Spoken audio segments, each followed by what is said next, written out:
Ladies and gentlemen, welcome to Breaking News. What happened this week in XRS? Avi Tyrrell is crowned XRS's first Drivers' Champion in Singapore. Liam confirms he will not win the Div 4 title despite peaking 53 points ahead of his competition. And Reese to miss the race in Jeddah next week with back pain after carrying Tauri for the past 2 months.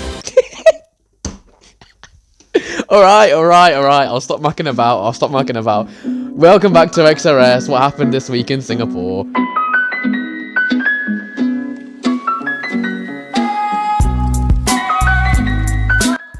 Ladies and gentlemen, welcome back to XRS Plus, the official podcast for X Racing Series. Did you enjoy the intro? I certainly enjoyed making it. I thought that was quite funny. I've been talking for the last few weeks about making some kind of like intro or some kind of, something like that. But I kind of took it out of hand, I think. I took it a little bit too far. But anyway, I enjoyed making it. I hope you enjoyed it as well. Ladies and gentlemen, welcome back to the little podcast room where me and you meet up on a weekly basis to chat about the weekend of racing we had. Round 14 is complete out of 16, and it was in Singapore. What a brilliant weekend, first of all. And we had the first trophies being handed out with me winning my Drivers' Championship, the only one of the 4 divisions for the drivers or constructors to be... Oh no, that's a lie, sorry. Div 2 constructors is wrapped up. Anyway, okay, fine, second one then. Okay. But yeah, first drivers for sure. First of all, I'd like to say thank you very much for everyone who was in my DMs after the race, congratulating me, and especially before the race, wishing me good luck. It's sweet. You don't need to do that, but it's so sweet when it is. When I get someone, especially someone that I don't really talk to, come into my DMs and say, "Oh, good luck for tonight," you know what I mean? Or great race last night. You've had a fantastic season. You've won the title. This and that. Thank you very much. It's not exactly been the easiest title. I've had people on my tail from start to finish, but I'm very appreciative of the time people have put in for me to improve, and then also the people that have been supporting me from start to finish as well. So thank you very much for that. Don't worry, this won't be a podcast about me and my season. Don't you worry. We'll aim to talk about other people. But yes, thank you very much for that. I'm the champion, yay! But all the celebrating's been done already. All the champagne's been popped, so now I'm sitting back and relaxing, thank goodness, with less pressure. I mean, I've still got the constructors to deal with, but less pressure nonetheless. We are going to begin with Division 4, and it's actually a very interesting division, as you know, with 4 drivers in a very, very close fight for the title. It's for sure the closest title, at least driver's title we have right now, between the 2 McLaren boys of Blake and Liam, Melvin in the Williams, and of course Charlie in the Ferrari. These guys separated by the smallest of points heading into Singapore and still after as well. But however, my driver winner is going to go to none of these 4. My driver winner is actually going to be going to the Haas of Kalik. Unbelievable drive, and he's done it once again. His first race win was in Hungary back a couple months ago, and he's come back in Singapore now and done a very similar thing where he's just managed the race very well. Completely uncontested. He led the race, I think, pretty much every single lap, and it was incredibly well managed, incredibly well monitored as well. And what's also interesting about this is that on Monday, the drivers that were confirmed to go up or down division were confirmed, and Kalik is not one of them. There are a lot of talks about Kalik being a title fighter next season. Excuse me, and that's very exciting for a team like Haas, who are currently 5th in the OCC. They've pushed themselves up from being down in P9, P8 through the second half of the season. It's been very impressive. But what's going to be a very exciting factor for them next season is the fact that they may actually have a title fighter in their Div 4 lineup, which is actually going to lead me on to my team winner, which is also Haas. So their other driver in Jamie, who had high hopes at the start of the season, didn't really race, so he never really found the potential in Alfa Romeo. Came back to race in Haas and qualified 5th, finished 5th. Very good batch of points for Haas, the highest scoring team on the Thursday evening race. What this tells me is something very similar to what I said about Kalik as well, is that they've actually managed to get a division where they have potentially 2 drivers to fight for constructors as well. Obviously, Jamie and Kalik, neither of them going up a division next season. So it can be interesting actually in the long term. Will this pairing work? And having trophy fighters in a division, it's gonna be very interesting for a team like Haas, which you wouldn't notably say, oh, they're gonna be fighting for the top positions.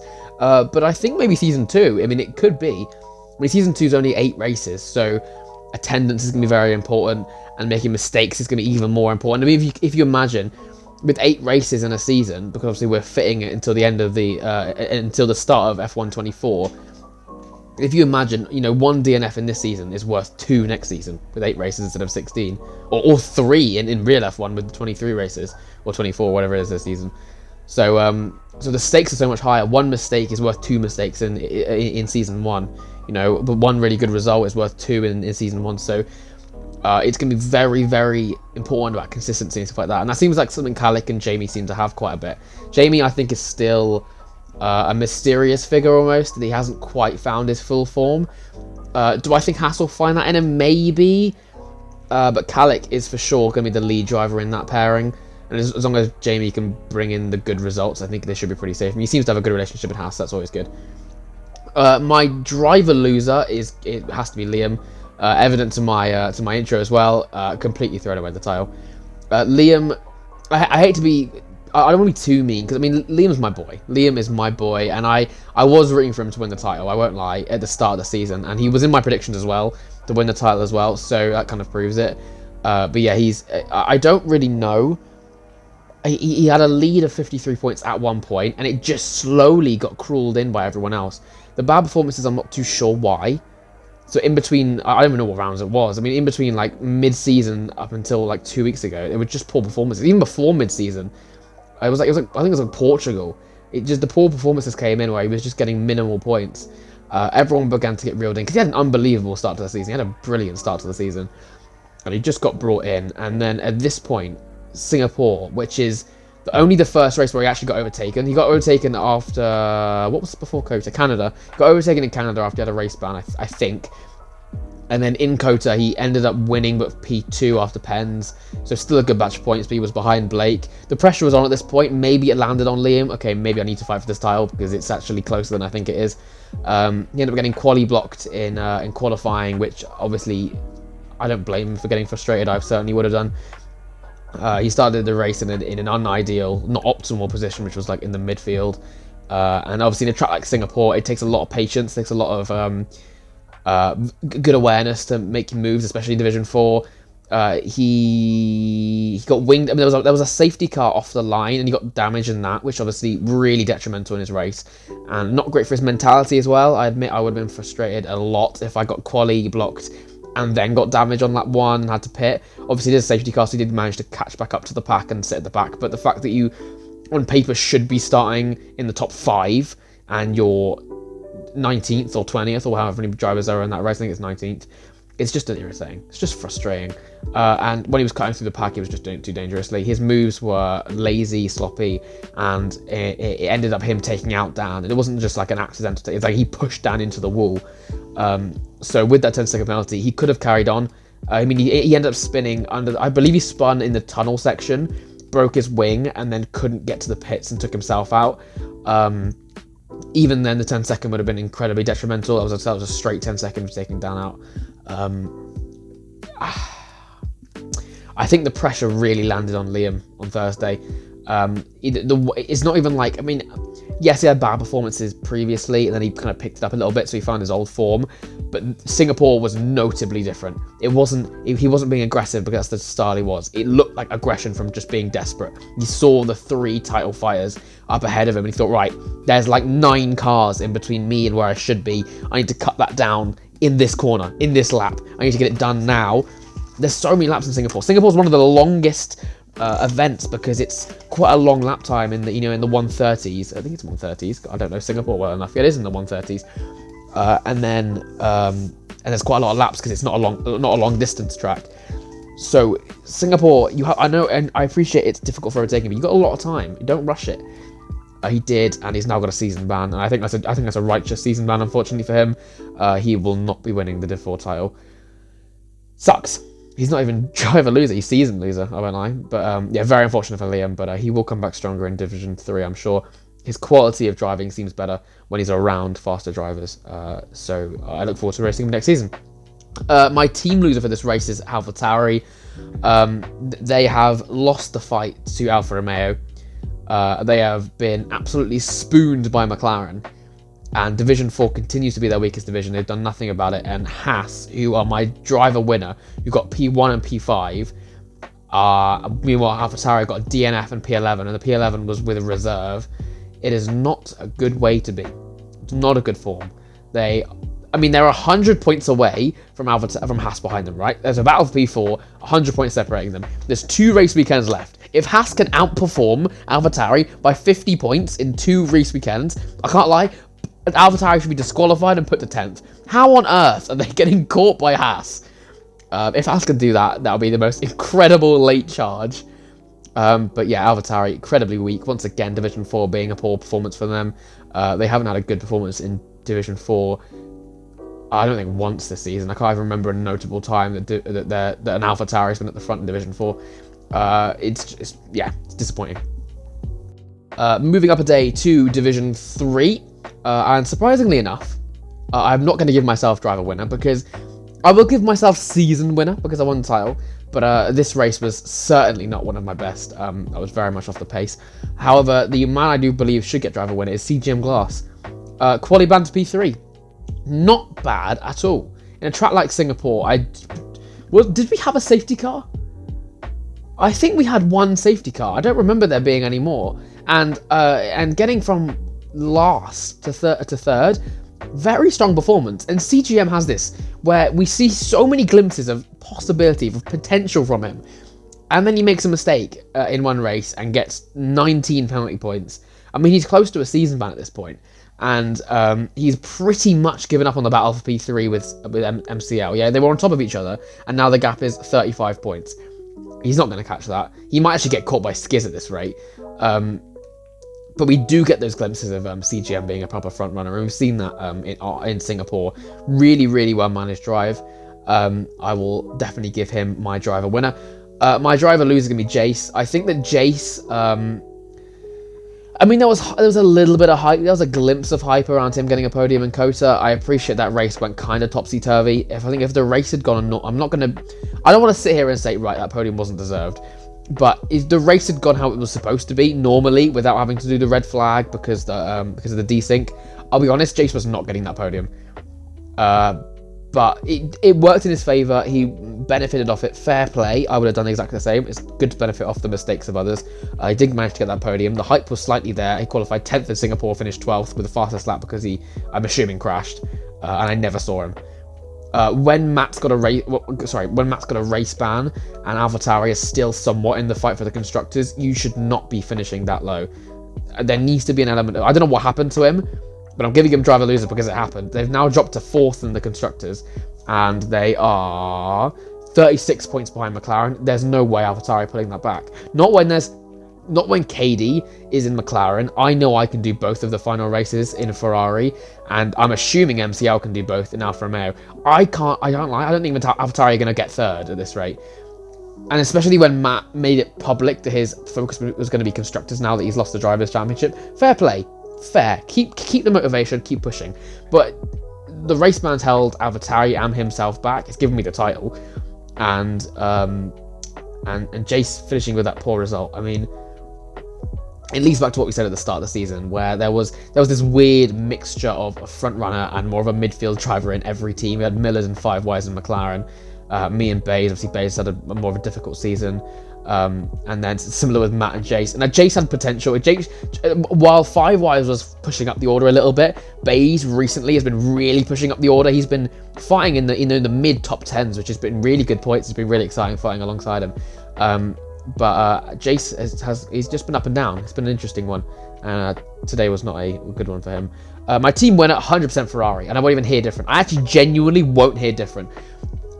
This race was so bad for me. I really enjoyed it because I won a title. I said I wouldn't talk about it. What am I doing? But yes, I enjoyed the race. It was cool. But as a drive, I was so slow. I was team ordered by Bays. I mean, I'm not going to say, oh, screw you, Ferrari, team ordered me. No. It was a me prompting them to do it, team ordered, because Bays was genuinely quicker than me. And when people were like, oh, well, Bays is washed, he's getting moved down next season, he's lost all his pace. But he was quicker than me, and Mandem say I'm the quickest in the division.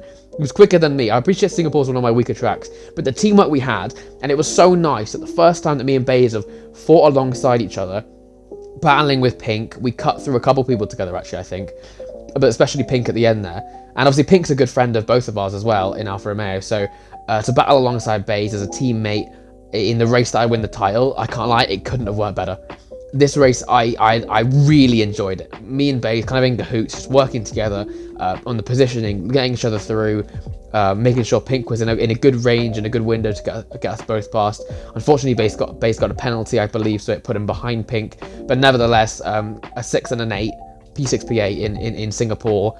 Very good points. It's points that we really need in this fight for the constructors against Katie and Tom. Fortunately, Tom's got a race ban in Jeddah, so it's going to be Katie versus both of us in Jeddah. So we'll see what we can do there. But yeah, 100% team winner Ferrari. And this race kind of highlighted what I expected to see the whole season, because me and Bays have got a good history in teammates, and we've seen that work well together. I mean, he qualified 11th, I qualified 8th. We both went up positions. That race, we both had a positive thing. Oh god, I'm burping everywhere. We had a positive position gain in this race. Worked out perfectly. Very well managed by both of us. 100% team winner Ferrari. I'm loving the fact that it's my first team winner in Ferrari. I'm loving it. Team loser Williams. Williams, what on earth has happened with Williams? By the way, which we're going to talk about, I'm sure, a lot. Because if you already don't know, we're going to be having a reacting to our season 1 predictions video at the end of the season, me and Raven, and then of course making our predictions for season 2. What we predicted, as far as I remember, because I haven't looked at the predictions since we've filmed the video, as far as I know, we predicted Williams low down, and because it was in recent memory, I remember when they did really well in Bahrain and in Qatar in round 1 and 2, we were like, okay, hang on, Williams is a good team. I remember one of the titles actually for the podcast is like, is Williams a front running team or something like that? They're 8th. How have they dropped back so far? Corbinian was actually right, and Williams are genuinely useless without him. They are borderline a backmarker team. Fetch has had another mistake. He's put himself in a war on his own and DNF'd. Quick to finish it as the reserve. He's finished 13th. Williams are pretty much out of reserves across all divisions, which the worry for that is that they're actually going to score no more points for the entirety of the remainder of the season. What? We have witnessed a team die, which is what we've done. I'm so worried for Williams because they've literally done a peak. If you imagine the shape of a mountain, they started with predictions low, they're shot up to the very peak, and then they have declined faster than we predicted them to be low and went high again. I don't know how this has happened.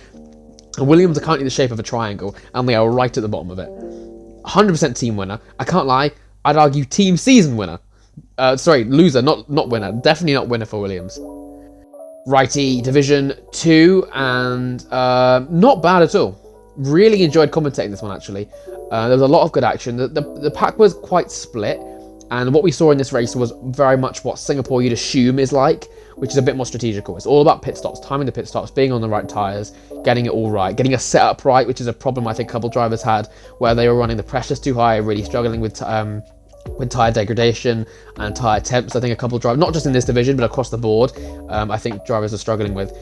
You need to be quite precise, not only just driving in Singapore but also the preparation for the race, and I think we saw that a lot in Division 2.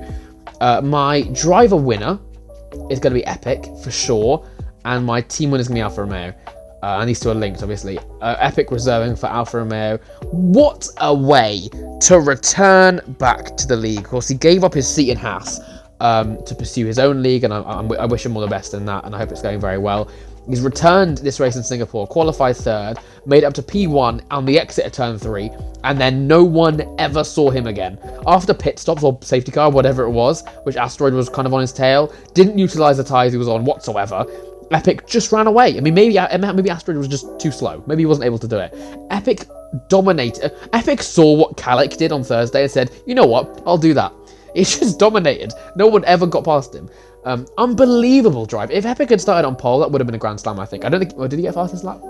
No, he didn't. I got fastest lap. Okay. Well, I mean, still, nevertheless, unbelievable way to return to the grid. I would be amazed if he doesn't get some offers for a seat next season, and I really hope he takes one of them, because commentating his races and having him on the track is fantastic.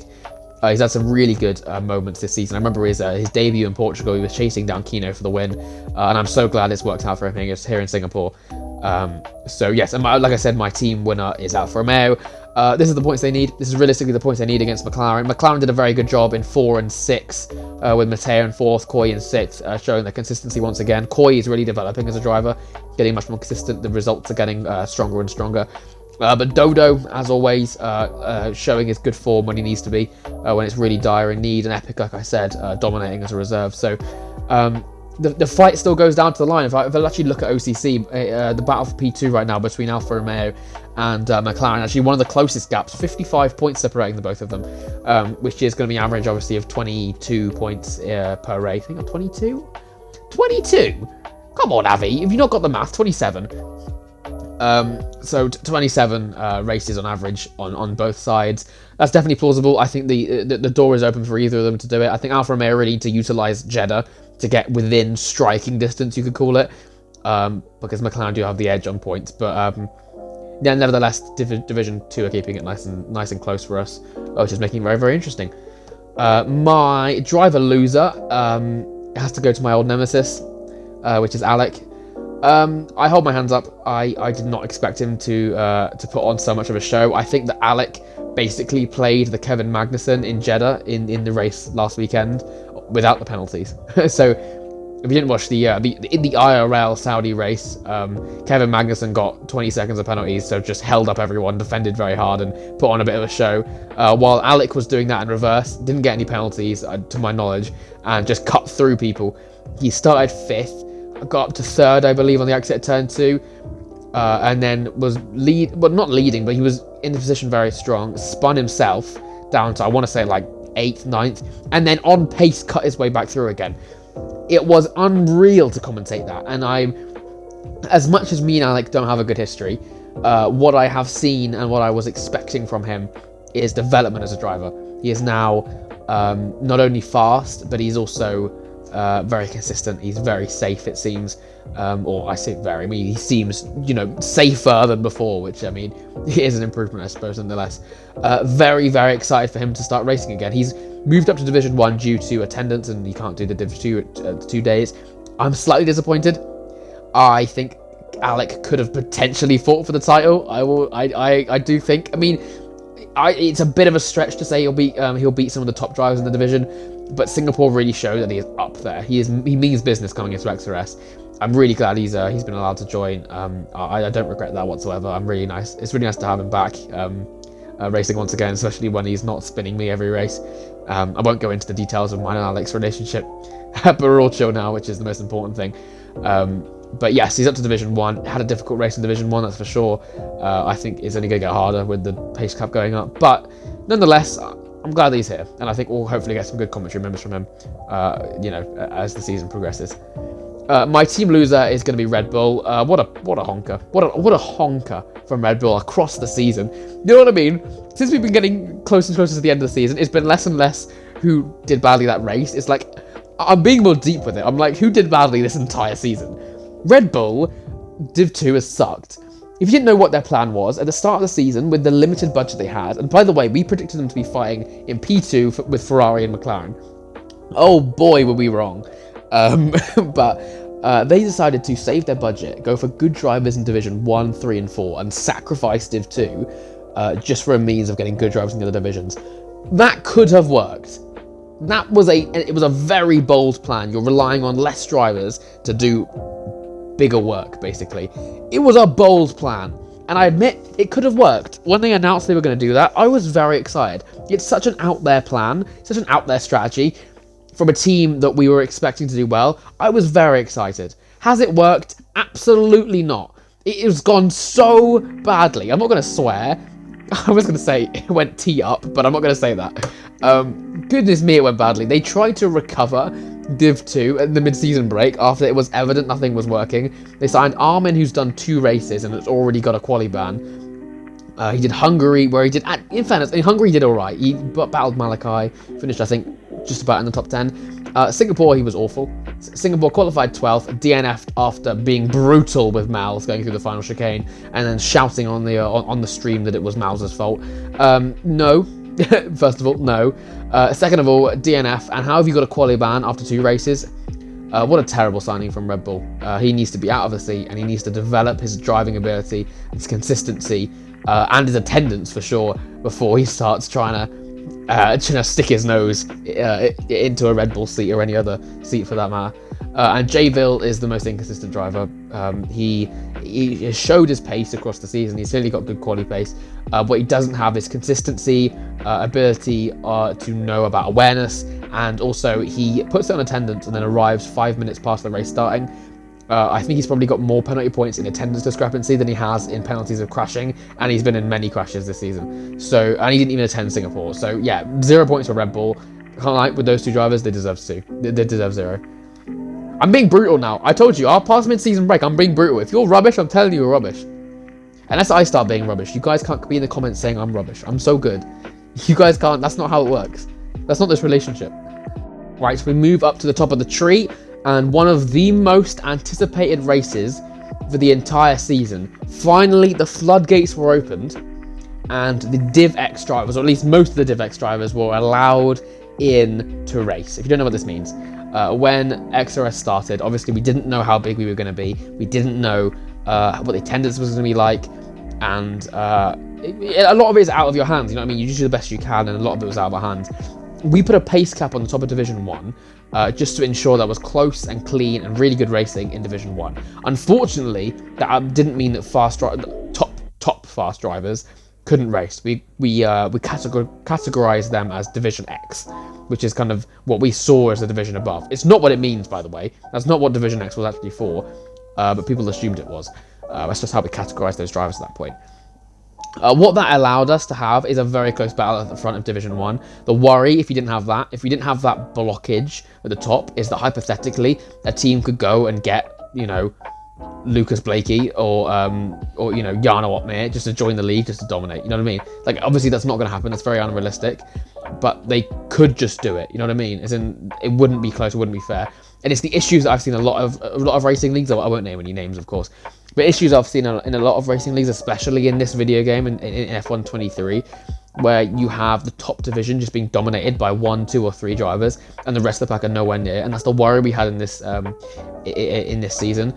When you look across the board, even before this race, the title fight was close. I mean, admittedly, Reese is on another level. I think he would have probably been moved to Division X had he joined the league earlier. Because we have Raven, we have Pow, we have Neb, Alfie, Ziagli, Banjo, Wizzy on his day, Toby Monkey on his day. These drivers are very close in pace, and it's allowed a very good title fight in Division 1. Now for the final 3 races of the season, we've got Singapore, then we've got Jeddah next week, and we've got Abu Dhabi as the finale. We've opened the floodgates to raise the pace gap, allowing some of the Division X drivers in, including some very big names in this kind of league racing scene. We've got Teshubi, if you remember him, he raced at the start of the season, and he's obviously in a lot of leagues as well. Tano, of course, the Mercedes team principal. Tonio Wright, who's known in the esports community. There's a couple of other names, Tixi and Jay Snowy as well. So it made for a race that was very highly anticipated. Did it live up to it? 100% it did. What an unbelievable race to commentate from my point of view. It was evident. It was very clean, very tidy, really good racing until about, I don't know, 2/3 in, and then all the drivers realised, you know what? I'm going to go for every position now. And the race got a little bit dirtier, got a little bit more desperate. Did still make for some really good racing across the board, but there were definitely some incidents that were avoidable, especially by the end. There was a 2-lap shootout at the end of the race after a safety car, and that's when it went even worse. But still, nonetheless, really good race. I really enjoyed watching it. My driver winner, goodness me, how on earth has Reese done it? Reese, who was in Division 1, qualified 4th, and won the race. How? Why has that happened? How have DivX allowed that to happen? I'm not sure. But yeah, Reese, unbelievable. Still, finding that more form. I am looking forward to doing predictions. Because I genuinely believe that Reese, he was in Division 1, he wasn't even in Division X, could win the title. Because unreal performance from him once again. Definitely a notable driver for AlphaTauri to be really pushing to keep. He's now the most expensive driver in the league, the only driver in the league who's valued more than 100 million. He's worth it. I'll be honest, he's completely worth it.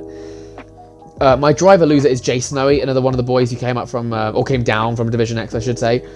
Qualified first, monitored the race really well. Haas looked like they were in a really solid position to score some big points. Then he stayed out on the final safety car on the older mediums while everyone else went to the new softs. He had 2 laps to hold on to it, and he got rear-ended. I mean, that if that happened 50 times, 49 of them, that was going to happen. It happens all the time. I mean, if you think back to scenarios that's happened previously, Boom Boy in Belgium stayed out on his tyres and got spun, or spun himself. Wizzy Boy in Belgium stayed out, and that didn't go well either in Belgium. Whenever one person stays out and everyone else pits, something seems to go wrong. And I was saying as I was commentating, something's going to go wrong here. He's not going to finish first. I don't even think he's going to finish in the top 10. And I think there's a worry that drivers behind not only will be desperate, but they might not even be aiming to spin him or go for a move. The fact that his tyres are so much slower, it might genuinely just be an accident that they're going through a section so tight and so fast. If you imagine the bridge section, what are you going to do if someone's going slow in front of you and you've got the momentum going forward, you're pushing for a position, and it's a guy on dead mediums? There might genuinely just be an accident that causes a crash. And we saw it this weekend in the build-up. If you remember the build-up at turn 8, goodness me, there were like 9 cars on top of each other. And if you think that's an exaggeration, watch it in the highlights, because the highlights aren't out yet. But when you watch it, there was genuinely like 9 cars on top of each other. That was the most ridiculous thing I've ever seen. But they managed to make it work just. The only one that got spun out was Tano, who actually caused the build-up with, I believe it was Jay Snowy. But yes, Singapore, they felt the effects of Singapore, basically. And he is my driver loser. My team winner, I'm going to give it to 2 teams, Red Bull and Ferrari. Really nice battle. It was a pity that it was a battle for P6, I think it was. But nevertheless, Neb, Banjo, Raven, JB putting on the kind of 2v2 battle that we expected to see at the start of the season. All 4 of them, as I called it in the commentators, in the commentators paddock, and as one of my sayings that I say all the time, old sparring partners. These 4 have been racing alongside each other for over a year now. And it's always a pleasure to be watching them battle each other. There's a lot of respect between all 4, and they put on a really good show. And Syntium was there. Syntium was just there for extra. He was just there to be the extra driver to make it a 5-way battle. My team loser is going to be Aston Martin. First of all, Tonio Wright, I don't know what happened to Tonio, because he's probably one of the fastest, if not the fastest, in this division. Qualified 14th and DNF'd. He DNF'd because he gave up, and I don't blame him. He got spun by his teammate. Choke got a 10-second for spinning his teammate because Tonio reported him. Tonio, who was obviously reserving, he has no reason to not report him, but he was reserving for Aston Martin, then shot a shot back. He fired back and reported Choke. Choke appeared briefly in the relative front fight until that glitch where you ghost going around turn 9 and you spin him. It happened to me as well with Neek, where they ghost in front of you, but the game still considers it as a person that's solid, so they do spin. Obviously, it's happened to Raven and Choke as well. Obviously, Raven wasn't penalised, neither was I. It's a complete game glitch. We had no control in that. But it's really unfortunate that it's 2 drivers I would have liked to see at the front, Neek and on Friday, and of course Choke on Sunday. And from there, Choke got a 10-second and stayed at the back. So it's just very unfortunate for Aston Martin, especially considering their recent performances. If you remember in Kota, Wizzy and Choke, unbelievable job. 2 and 6 in qualifying. In the sprint, a 2 and 6 as well. They held it there. And in the race in the race 4 and 5, unreal. And to go from that to a poor performance like this, it would have been really nice to see Wizzy on the track. Actually, I hope he's back for Jeddah. But yes, unfortunate race from them, and 0 points scored. Oh no, 1 point scored. My apologies. Righty, before we wrap up this and move on to the next race, which is actually when I'm recording this is only in a few hours. I know I've been very busy recently. I apologise for the late podcast, but yes, it is a busy time for me. But nevertheless, it will always make its way onto your screens, I'm sure. Let's have a little peek at the OCC. So Ferrari leading very dominantly with 300 points plus ahead of McLaren. Unbelievable job by there. The battle for P2 continues to rage on. McLaren and Alfa Romeo separated by 55 points. That title fight that P2 fight is going to go down to the wire. OCC being incredibly important, of course, because it is a multiplier on your prize money. So you get the prize money from your positions in the division constructors, and then you get it multiplied, but it depends on how much you get multiplied by where you finish in the OCC. It's very, very important. AlphaTauri and Haas looking very, very solid in 4 and 5. They look like they're going to finish there because they've got no competition ahead or behind. There's a chance the Haas can close down that 102-point gap. I mean, they're going to have to outscore AlphaTauri, by quite a lot in the next 2 rounds. Let's hope they can do that and look for a fight for P4. P6 still a battle there. Red Bull versus Mercedes. Of course, they've got 2 new team principals coming for next season, as both of them have stepped down. Very, very exciting to see who can take the reins of that team. To see what they both can do. Kind of fallen angels, Red Bull and Mercedes. Both are predicted to do quite well and both underperformed. So there is still potential in that team. I'm excited to see what they can do. Williams down in P8. Aston Martin potentially closing in. But the team that I'm actually looking at is Alpine. Very unnoticed, but they've closed the gap to Aston Martin quite a lot. The gap is 62 points. Are they able to close down 31 per weekend and catch Aston Martin for 9th? What a brilliant comeback that'll be from Alpine, sorry, I should say. It's all going to get very, very close, very down to the wire, but I look forward to seeing you guys on track in Jeddah, or if you're a spectator, on track in Abu Dhabi the week after. We've got a championship, many championships, many constructors left to wrap up.